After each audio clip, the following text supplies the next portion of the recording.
आज हम लोग जिस विषय पर बात करने वाले हैं वो है एक बहुत ही अच्छा दिन आज आया हुआ है और इसके लिए माननीय पंतप्रधान जी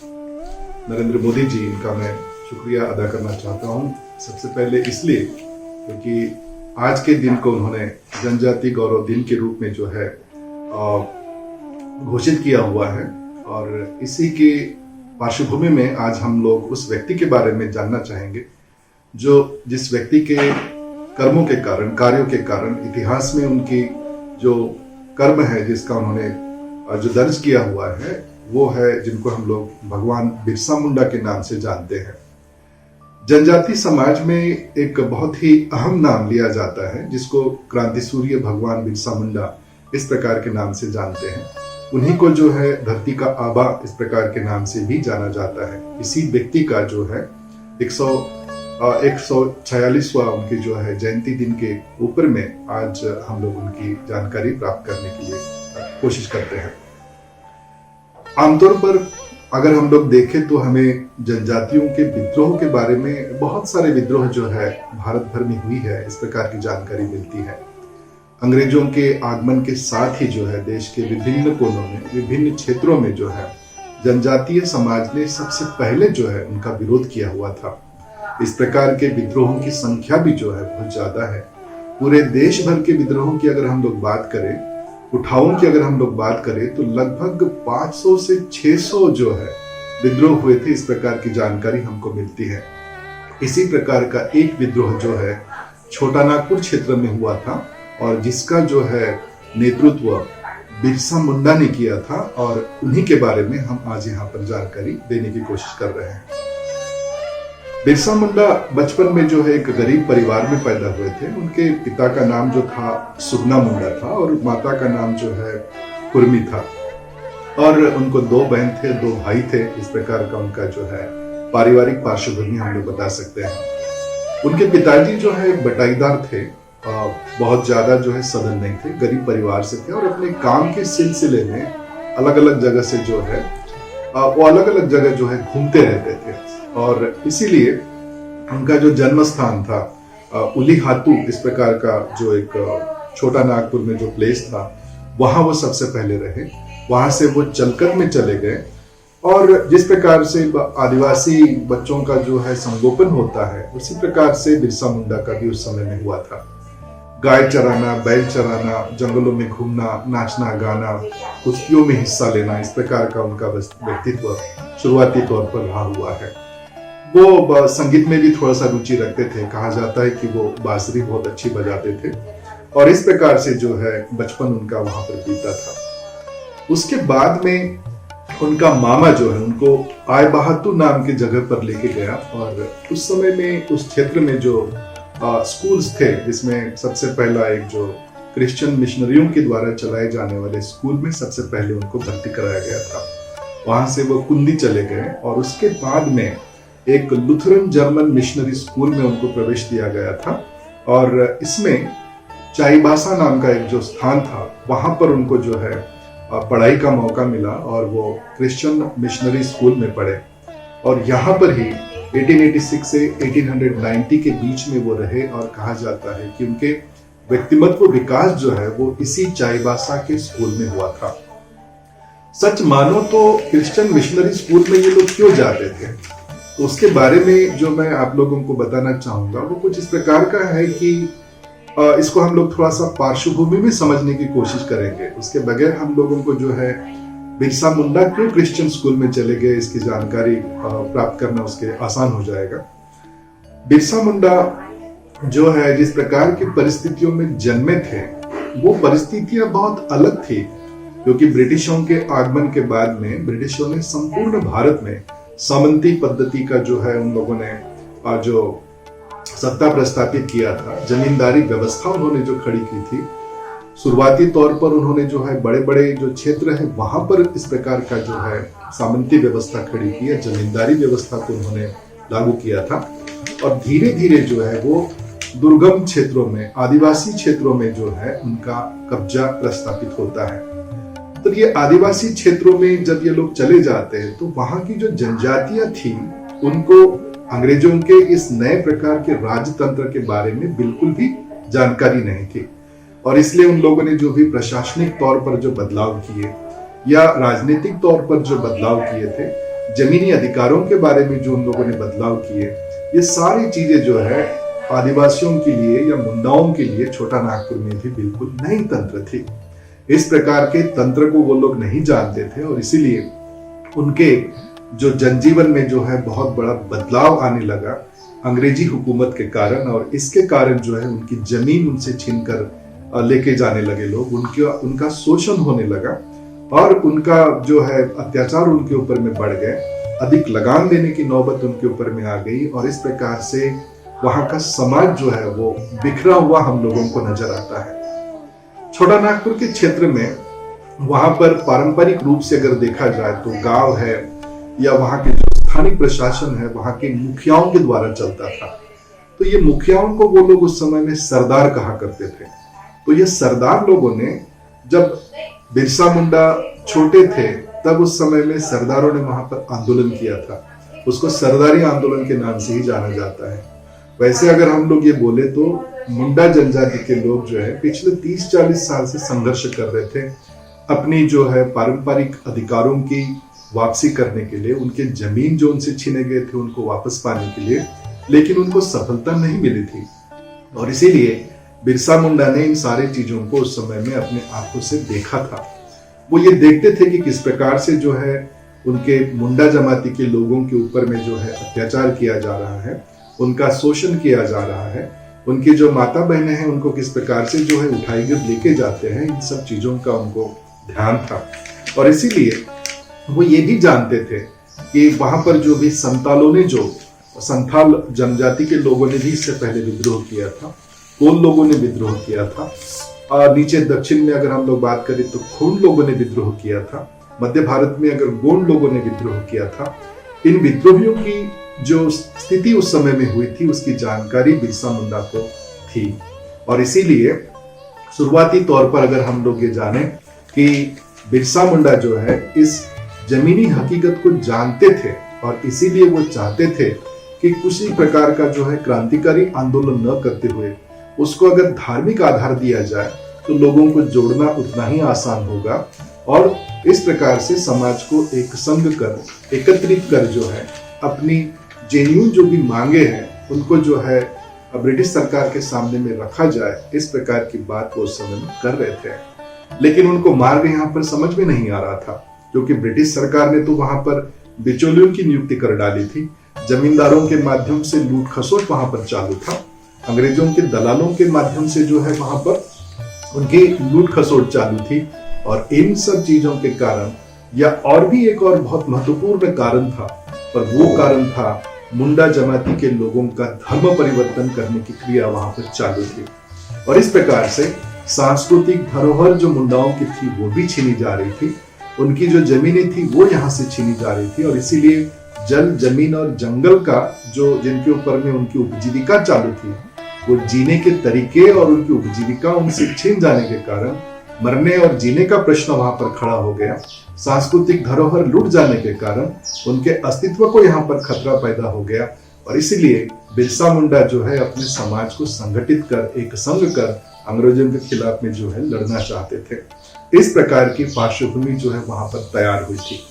और इस प्रकार के वातावरण से बाहर निकलने का जो रास्ता है बिरसा मुंडा ने जो सबसे पहले अपने जहन में लाया वो यही था कि धार्मिक और सांस्कृतिक रूप से लोगों को संगठित किया जाए। और इसीलिए महज 20 साल की उम्र में बिरसा मुंडा जो है उनके मसीहा बन जाते हैं। वो कहते हैं कि भगवान ने उनको भेजा है, वो कहते हैं कि वो भगवान के दूत है, वो कहते हैं कि वो यहाँ के जितने भी मुंडा जनजाति के लोग हैं जो विविध प्रकार की समस्याओं से जूझ रहे हैं, उनकी समस्याओं का निराकरण करने के लिए आए हैं। इस प्रकार का एक अवतारी पुरुष के रूप में जो है बिरसा अपने आप को समाज के सामने में प्रस्तुत करते हैं। इस प्रकार से यहाँ एक और चीज को समझना बहुत इंपॉर्टेंट है कि मिशनरीज में लोग क्यों जाते थे। मिशनरीज में शुरुआती तौर पर जो है बहुत सारे जनजाति के लोग जो थे, जो उराव भी थे, खरवार थे, संथाली थे, इस प्रकार के लोग जो है छोटा नागपुर क्षेत्र में क्रिश्चियन मिशनरीज में जाते थे और धर्म जो है अपना लेते थे। इससे उनको लगता था कि अगर उस धर्म में वो चले जाते हैं तो शायद उनकी तकलीफें कम हो जाएगी। शुरुआती तौर पर जब बिरसा क्रिश्चियन मिशनरीज में जा रहा था तो उस समय में उसके जहन में ये बात बिल्कुल भी नहीं थी। वो ये जानना चाहता था कि क्रिश्चियन मिशनरी जो है इस प्रकार की विचारधारा रखते हैं, क्या उस क्रिश्चियन मिशनरी के विचारधारा से अपने समाज के लोगों को वो छुटकारा दिला सकता है तकलीफों से। और इस प्रकार से वो उसको जानने के लिए, पढ़ने के लिए गया था, ये बात मानी जाती है। उसके बाद में जब वो खुद क्रिश्चियन मिशनरी स्कूल में चला गया तब वहां पर कहा जाता है कि गोमांस उन लोगों को खिलाया जाता था जिसका विरोध जो है बिरसा मुंडा ने उस समय में किया था। उसकी जो चोटी थी बालों को, उसको काटी गई थी, जिसका भी उसने उस समय में विरोध किया था। और इस प्रकार से जब उसको पता चला कि क्रिश्चियन मिशनरी जो है वो मुंडाओं के समस्याओं का निदान नहीं कर सकते, निराकरण नहीं कर सकते, और उसके बाद में जो है वो वैष्णव धर्म और वैष्णव संप्रदाय के एक व्यक्ति से जुड़ गया। कुछ जगह लिखा हुआ है कि कोई आनंद पांडे जी थे जिनके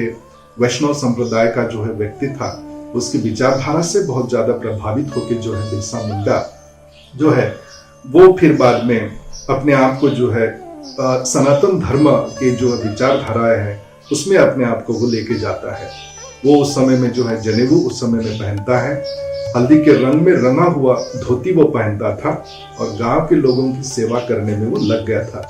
माथे पर चंदन की टीका भी वो उस समय में लगाया करता था और गांव के एक विशाल पेड़ के नीचे में, आम के पेड़ के नीचे में बैठकर लोगों को वो जो है वो सुधारने का कार्य उस समय में कर रहा था। कहते हैं कि बहुत सारी कथाएं और कहानियां जो है बिरसा मुंडा के नाम से प्रचलित है। उसके छूने मात्र से जो है बहुत सारे लोगों की बीमारियां ऐसे ही जो है खत्म हो जाती थी। और इस प्रकार से दवा दारू देने वाले व्यक्ति के रूप में, भगवान के दूत के रूप में उनको जो है लोगों ने जानना शुरू कर दिया। वो अपने प्रवचन में कहते थे कि गोवध का जो है उन्होंने उस समय में विरोध किया था। सिंह बोगा नाम का उनका जो क्षेत्रीय देवता था उसके बारे में वो कहते थे कि सिंह बोगा एक ईश्वर है, वो एकमात्र ईश्वर है, इस प्रकार की बात वो कहने लगे। भूत प्रेतों की जो है बात वो मानने से मनाई करते थे। पूजा में बलि प्रथा बंद करना चाहिए, इस चीज का भी वो लोगों को जो है प्रवचन करते थे। लोगों ने जो है हिंसा नहीं करना चाहिए, मांस मछली नहीं खाना चाहिए, शराब नहीं पीना चाहिए, घर घर में जो है तुलसी की पूजा करनी चाहिए। सफेद ध्वज को उन्होंने उस समय में अपना प्रतीक बनाया या मुंडा राज का प्रतीक उन्होंने बनाया। झूठ लोगों ने नहीं बोलना चाहिए, ये भी उन्होंने उस समय में कहा। एकता उन्होंने समाज में बनाई रखनी चाहिए, इस बात के ऊपर में उन्होंने जोर दिया। चोरी नहीं करना चाहिए, लोगों ने कुसंग से बचना चाहिए। इस प्रकार के कई प्रकार की जो है आध्यात्मिक बातें वो लोगों को बताने लगा और इस प्रकार से लोग उसके प्रवचन को सुनते थे और मंत्रमुग्ध हो जाते थे। उसके एक साथ वो लोग जो है भजन वहां पर करते थे और इस प्रकार से बिरसा मुंडा जो है बहुत कम समय में और 20 साल की उम्र में जो है लोकप्रिय व्यक्ति के रूप में छोटा नागपुर क्षेत्र में उभर कर आए। दूर दूर से लोग जो है उनको मिलने आने लगे, अपनी तकलीफें उनको बताने लगे और उनकी जो भी समस्याएं उस समय में थी उसका अगर कोई निराकरण कर सकता है तो वो बिरसा मुंडा कर सकता है। इस प्रकार से लोगों के अंदर में विश्वास जागृत होने लगा और इस प्रकार से बिरसा मुंडा जो है एक साधारण नवयुवक से भगवान के रूप में जो है वो उभर कर आए। और इस तरह मुंडा समुदाय को जो है एकत्रित करने का, संगठित करने का प्रण जो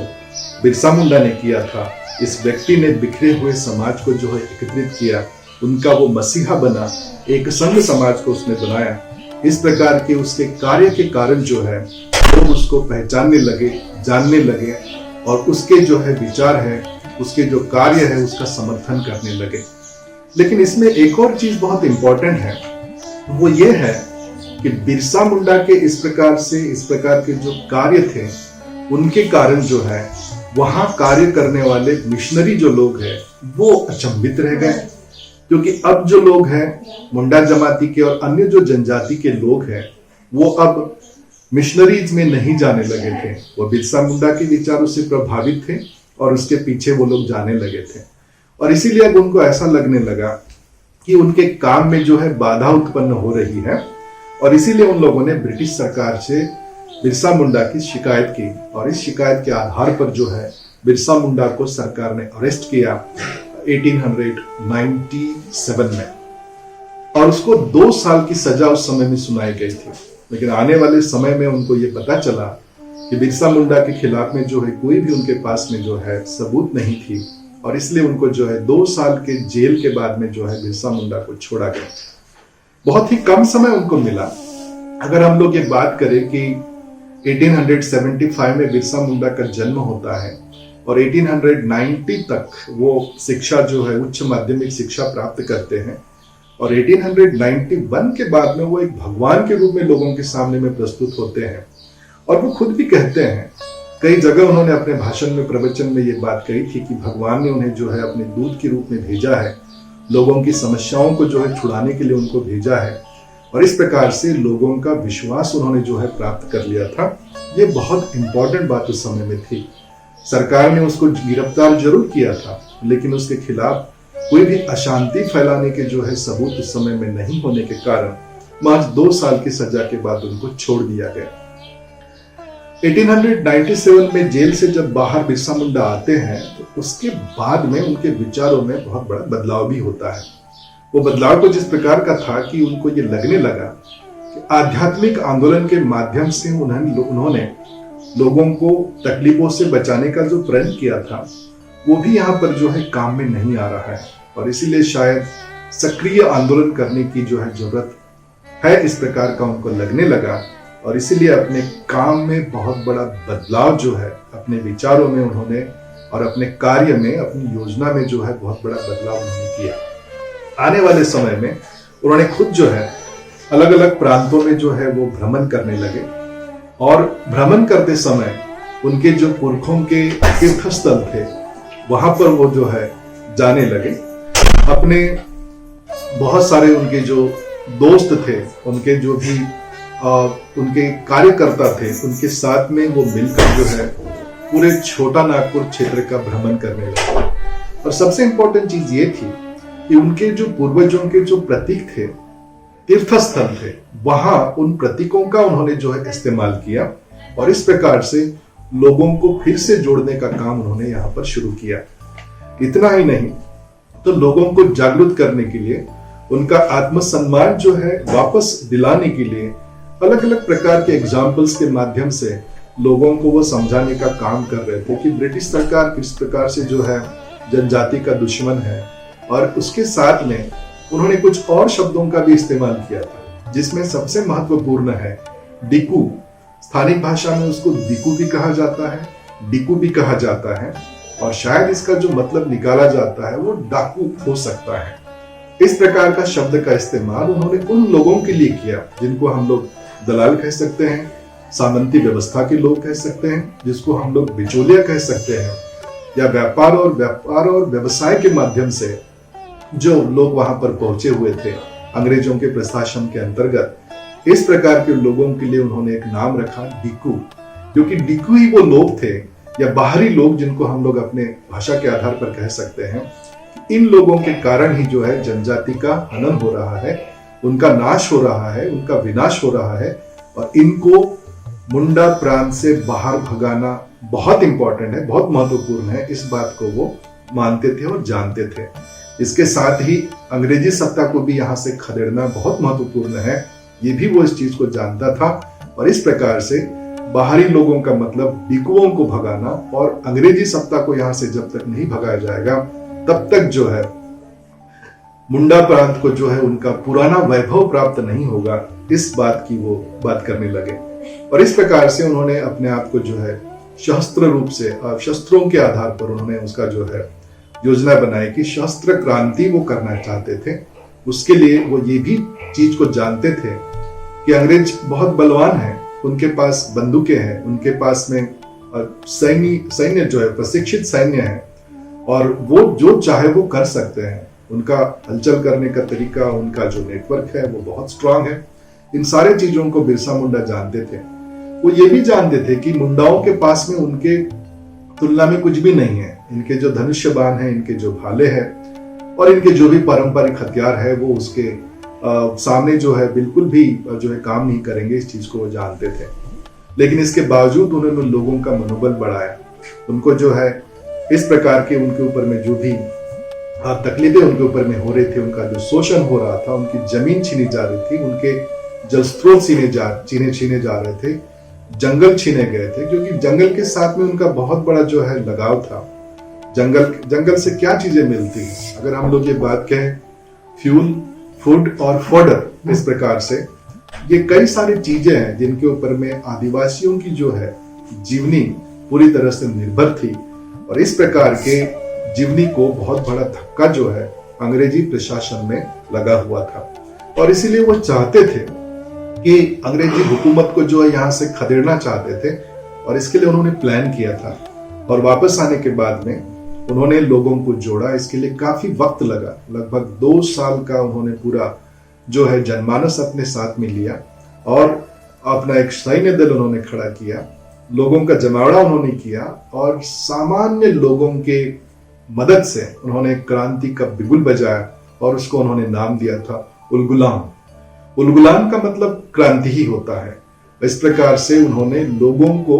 जन आंदोलन के रूप में खड़ा किया, और उलगुलान का उन्होंने घोषणा किया। और उसके बाद में अंग्रेजों के जो भी प्रतीक थे, चाहे वो चर्च है, चाहे पुलिस थाना है, इनके ऊपर में आक्रमण करने का उन्होंने प्रण किया। उसी आधार पर 7 जनवरी 1900 को उन्होंने खूंटी थाने पर आक्रमण किया, और वहां के कुछ अंग्रेज अधिकारी या फिर वहां के जो पादरी होंगे क्रिश्चियन, उनको उन्होंने मार गिराया था। उसके बाद में उन्होंने चर्चों के ऊपर में भी आक्रमण किया। 10 जनवरी 1900 में ये सैलरा कार नाम का एक जो है प्लेस था, वहां पर एक बहुत निर्णायक लड़ाई हुई थी, क्योंकि जैसे ही बिरसा मुंडा ने जो है आक्रामक रूप धारण किया था, उसके बाद में छोटा नागपुर क्षेत्र के जो डिप्टी कमिश्नर है, उन्होंने सेना तुरंत बुला ली थी। उनको अंदेशा आ गया था कि बिरसा मुंडा अब रुकने वाला नहीं है, इस तूफान को रोकने का एक ही जो है उपाय है, और वो सेना के माध्यम से उसको कुचला जा सकता है। और इसीलिए उन्होंने जो है सेना बुला कर रखी थी। जब 10 जनवरी को सैलरा कार नाम के क्षेत्र में बिरसा मुंडा ने उलगुलान पुकारा था, वहां पर चारों तरफ से उनको घेरा गया। तो कहा जाता है कि वहां हजारों मुंडाओं को जो है हत्याएं की गई, उनको मारा गया, और इस प्रकार से बहुत बड़ा नरसंहार जो है छोटा नागपुर क्षेत्र में हुआ था। उस दुखद घटना से किसी तरह से जो है बिरसा मुंडा बच निकला, लेकिन उसके हृदय में जो है उस सैलराकार नाम के जगह का जो कुछ भी अवस्था हुई थी, उसका दुख उसके सीने में था, उसको लेकर वो वहां से निकला जरूर था, लेकिन उसकी जो है विचार सरणी बदली नहीं थी। अंग्रेजों के खिलाफ में लड़ने का उसका जुनून जो है अभी भी बरकरार था, और इस प्रकार से वो जब छोटा नागपुर क्षेत्र में भटक रहा था, तब अंग्रेजी शासन ने उसको पकड़ने वाले को 500 रुपए का इनाम उस समय में घोषित किया था। और वहां के लोगों ने जो है बिरसा मुंडा को पकड़ने में मदद करना चाहिए करके मुंडा लोगों का जो अनाज का सप्लाई था उसको उन्होंने काट दिया था, जिसके कारण मुंडा जनजाति में जो है वो भूखे मरने की नौबत आ गई। और इसी प्रकार की भूखे मरने की नौबत से बचने के लिए और 500 रुपए के लालच में कुछ लोगों ने बिरसा मुंडा की जानकारी जो है अंग्रेजों को दी, और इस प्रकार के प्रतिबंधों के कारण ही जो है फरवरी 1900 में बिरसा मुंडा पकड़ा गया, और उसके बाद में उसको जेल में डाला गया, और जेल में ही 9 जून 1900 को रहस्यमयी तरीके से बिरसा मुंडा का खात्मा हो गया। इस प्रकार की स्टोरी हम सुनते हैं। यहां हम लोग इस चीज को समझने की कोशिश करेंगे कि जो बिरसा मुंडा ने जो क्रांति निर्माण किया था, कि उलगुलान जिसको वो चलाया था, उसने उसका कार्यकाल बहुत कम है। 20 साल की उम्र में वो व्यक्ति जो है नवयुवक से भगवान बनता है, लोग उसको इस प्रकार से जो है जानते हैं,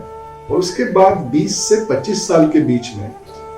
5 वर्षों के कालखंड में जो है ये व्यक्ति जो है जनजातियों को एक अलग मकाम पर पहुंचा के रखता है। और इसलिए इस चीज को हम लोग जाने कि वो क्या प्राप्त करना चाहता था। एक नौजवान जो लोकनायक बन गया, जो भगवान बन गया,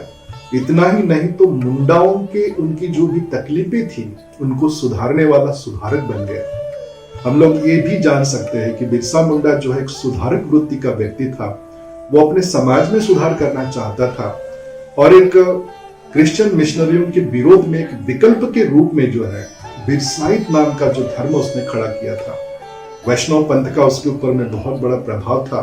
लेकिन वैष्णव पंथ को उसने जस के तस नहीं अपनाया। उसने उसको एक नया नाम दिया था जिसको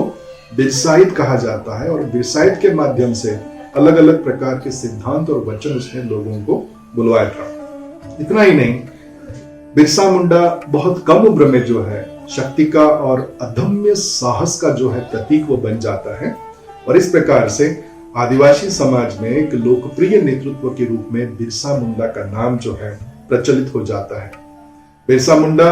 उस समय का एक दृष्टा व्यक्ति था जो इस चीज को जानता था कि अंग्रेजों की ताकत जो है उनसे कई गुना ज्यादा है, और उनसे लड़ने के लिए अपना मनोबल और उसी के साथ में उनका जो भी हथियार है इनको भी बढ़ाना बहुत इंपॉर्टेंट है। इस चीज को वो जानता था, लेकिन उसके पास में उस समय में समय नहीं था, ऐसा हम लोग कह सकते हैं। इस प्रकार का ये सुधारवादी देशभक्त जो है एक बहुत बड़ा विचारक भी था, जो अपने समाज के अंदर में जो भी बुराइयां थी उनको खत्म कर जो है एक नए प्रकार के समाज, एक प्रबल समाज के रूप में उसको खड़ा करना चाहता था। अंग्रेजों के खिलाफ में लड़ते समय केवल वो अंग्रेजों के खिलाफ में नहीं लड़ रहा था, स्थानिक क्षेत्र पर जो लोग थे जिनको बिचौलिया हम लोग कह सकते हैं, दलाल कह सकते हैं, सामंती लोग कह सकते हैं, या स्थानिक जमींदार कह सकते हैं, इन लोगों के खिलाफ में भी वो लड़ रहा था। शोषण का विरोध कर रहा था, अत्याचार का विरोध कर रहा था, और इस प्रकार से अत्याचार को सहन नहीं करने का, इस प्रकार की बात के ऊपर में वो जोर दे रहा था। और इसीलिए बिरसा आंदोलन जो है ये जनमानस के अंदर में इस तरह से घुल मिल गया था कि लोग जो है उसको अच्छी तरह से समझ चुके थे और उसके कार्यों को जो है महत्व दे रहे थे, और उसके पीछे लोग जो है पूरी तरह से खड़े हो गए थे। इसके अलावा एक और चीज बहुत महत्वपूर्ण है कि बिरसा ने अपने आंदोलन के समय में भाषा को बहुत अच्छी तरह से महत्व दिया था, और इसीलिए वो कहता है अबुआ दिशोम अबुआ राज। इस प्रकार का स्थानिक जो है भाषा का जो वो उपयोग करता है, उस माध्यम से वो बताने की कोशिश कर रहा है कि हमारे देश में हमारा शासन, इस प्रकार की बात अपनी भाषा में अपने लोगों को समझाने का काम करता है। अगर हम लोग क्रांतिकारियों की तुलना थोड़ा बहुत करें तो हमको ये समझ में आ जाएगा कि बिरसा मुंडा की क्रांति अन्य क्रांतियों से बिल्कुल भिन्न थी। 1857 की क्रांति की अगर हम लोग बात करें तो 1857 की क्रांति में भी जो है और बहुत सारे जो लोग वहां पर लड़ रहे थे अंग्रेजों के खिलाफ में, वो अपनी अपनी क्षेत्रों का बचाव करने के लिए, अपनी खोई हुई सत्ता को जो है प्राप्त करने के लिए लड़ रहे थे। बिरसा मुंडा जो लड़ रहे थे अंग्रेजों के खिलाफ में, वो अपने खोई हुई सत्ता को प्राप्त करने के लिए नहीं था, सामूहिक और जनवादी जो अस्तित्व था उसको बचाने की वो कोशिश कर रहा था। मुंडा जनजाति की पहचान को जो है पुनर्स्थापित करने के लिए वो लड़ाई कर रहा था, और सामूहिक स्वामित्व जो होता था जंगलों के ऊपर में, जमीन के ऊपर में, उसको वो वापस पाना चाहता था। और इस प्रकार से लोकतांत्रिक तरीके से शुरुआत में और क्रांतिकारिक रूप में दूसरे चरण में वो अंग्रेजों के खिलाफ में लड़ता हुआ हमको दिखाई देता है।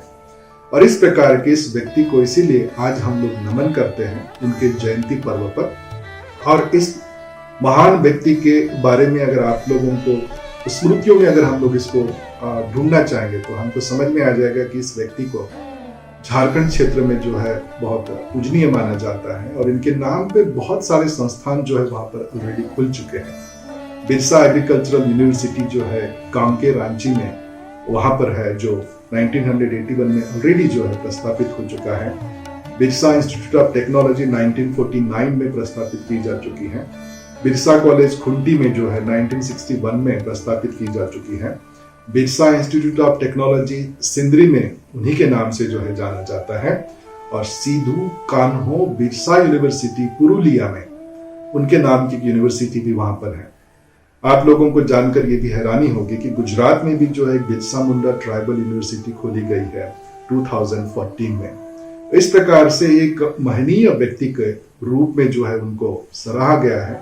उनके विचारों का और उनके आचरण को जो है वहां के स्थानिक सरकार ने, राज्य सरकार ने जो है पहचाना है, और शायद इसी के बलबूते पर बिरसा मुंडा एयरपोर्ट को भी जो है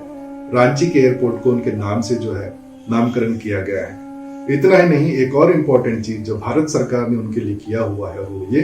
कि 1988 में बिरसा मुंडा के नाम से स्टैंप जो है निकाला हुआ है, और अभी कुछ दिन पहले माननीय पंतप्रधान नरेंद्र मोदी जी ने उनके इस शहादत दिन को या उनके इस जयंती दिन को जो है जनजाति गौरव दिन के रूप में उन्होंने घोषित किया हुआ है। इस प्रकार के इस महान व्यक्ति का अंत जो है वो जेल में होता है, बहुत ही रहस्यमय तरीके से, और 9 जून 1900 में ये व्यक्ति जो है सदा के लिए अपने आप को अर्पित करता है, उसकी जान चली जाती है और देश के लिए वो बलिदान देता है।